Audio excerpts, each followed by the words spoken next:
Maria Santos had lived in the same wooden house for more than 40 years.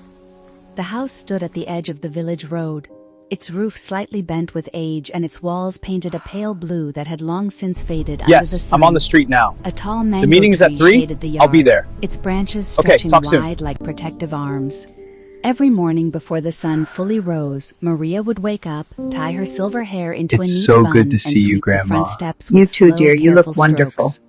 The I love sound you. of the broom against the cement was steady and familiar, like a quiet rhythm that kept her company.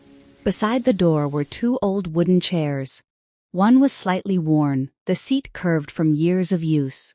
The other looked almost untouched. Maria would wipe both of them with the edge of her apron and set a small table between them.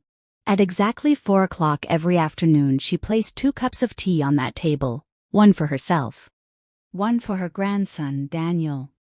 When Daniel was little, he spent most of his days in that yard. He would climb the mango tree even when she told him not to. He would run inside the house with muddy feet, laughing as she pretended to scold him. "You'll break my old heart one day," she would say, though her eyes always sparkled with joy. After school, he would throw his bag on the floor and rest his head on her lap while she told him stories about courage, kindness, and the importance of family. Those afternoons felt endless back then. The air was warm, the tea always sweet, and Daniel's laughter echoed against the wooden walls. Maria believed those days would stretch on forever. But time moves quietly, even when we don't notice it. Daniel grew taller. His voice deepened. He began to talk about dreams that reached far beyond the village road. When he received a job offer in Manila, Maria felt both pride and fear. She smiled brightly as she helped him pack his suitcase, folding his clothes neatly and slipping a small rosary into the side pocket. "For protection," she whispered. "I'll visit every month, Lola." Daniel promised as he hugged her tightly. "I won't forget." At first, he kept his word. He came home with stories about tall buildings and busy streets. He brought her sweet pastries from the city and showed her pictures on his phone. Maria listened to every word as if it were a treasure. But the visits slowly became less frequent.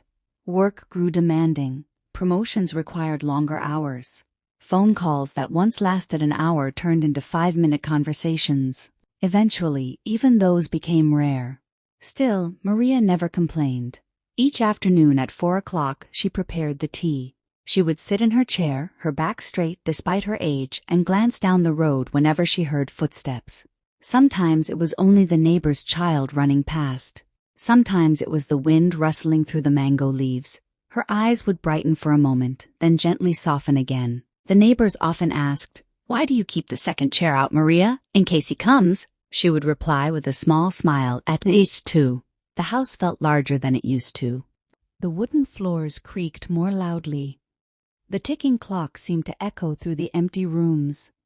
Maria would sit by the window, looking at the stars, remembering how Daniel once tried to count them aloud before falling asleep mid-sentence.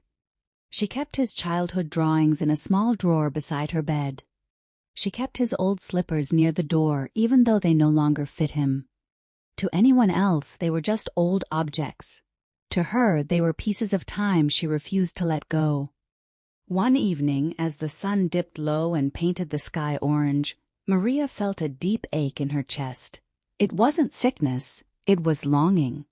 She held her cup of tea, now lukewarm, and whispered into the quiet air, "I hope you're eating well, my boy."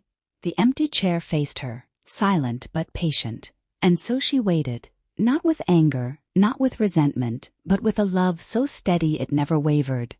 The house, the mango tree, and the worn wooden chairs all seemed to wait with her, holding space for the day when the sound of footsteps would finally stop at her gate once again. On a particularly rainy night, the wind pushed hard against Maria's fragile windows. She moved slowly across the room, carrying a small wooden box she kept hidden beneath her bed. The box was old and scratched, but she treated it like something precious. Inside were neatly folded letters tied together with a thin ribbon. Each letter began the same way. "My dearest Daniel." She had written them over the years whenever her heart felt too full. She wrote about small things, how the mango tree had finally borne fruit again after a dry season, how she burned the rice one afternoon because she was thinking about him, how the neighbor's cat had kittens under her porch. She described the village festivals he used to love, the church bells that rang every Sunday, and the quiet afternoons that felt longer without his laughter. Sometimes her handwriting trembled, especially on days when her hands ached from arthritis. Still, she continued writing. The letters were her way of speaking to him without interrupting his busy life. "I know you are working hard," one letter read. "I am proud of you every day," another said. "I learned how to send messages on the phone, but I am still afraid I might press the wrong button and erase everything." Yet she never mailed them. Every time she considered walking to the post office, she stopped herself. "He must be tired," she would whisper. "I don't want him to feel worried about me." So she folded each letter carefully and placed it back into the box. That same rainy night, water began dripping from the corner of her ceiling. Maria fetched a small stool and climbed carefully to place a bucket underneath. Her legs trembled, but she refused to call the neighbors. She didn't want to trouble anyone. When she finally lay down in bed, the steady drip of water echoed in the room. She stared at the ceiling and imagined Daniel as a little boy, curled up beside her during thunderstorms, afraid of the lightning. She used to hold him close and tell him stories until he fell asleep. Now there was only silence. A tear slipped down her cheek, not because of the leaking roof or the cold air, but because she longed to hear his voice call her Lola the way he used to, full of warmth and need. She clutched one of the letters to her chest and closed her eyes, hoping that somehow, even without stamps or envelopes, her love would still reach him. In the heart of Manila, Daniel's life moved at a relentless pace. The streets were crowded, the buildings tall and shining, and the noise never seemed to stop. His days were filled with meetings, deadlines, and constant notifications buzzing from his phone. He often told himself that he was doing all of this for a better future, for stability, for success, for the pride he imagined his grandmother would feel. One afternoon, as he rushed out of his office, his phone rang with a number he didn't immediately recognize. He almost ignored it, thinking it was another work call. But something made him answer. It was their neighbor from the village. Daniel, the voice said gently. "Your grandmother fell yesterday. She was trying to fix a leak in the roof." Daniel froze. The busy street around him suddenly felt distant and blurred. "She keeps asking for you," the neighbor continued. "She says she's fine, but you know how she is." Guilt crashed over him all at once. He remembered the last time he promised to visit and canceled because of a last-minute meeting. He remembered silencing her calls late at night, telling himself he would call back tomorrow. Tomorrow had turned into months.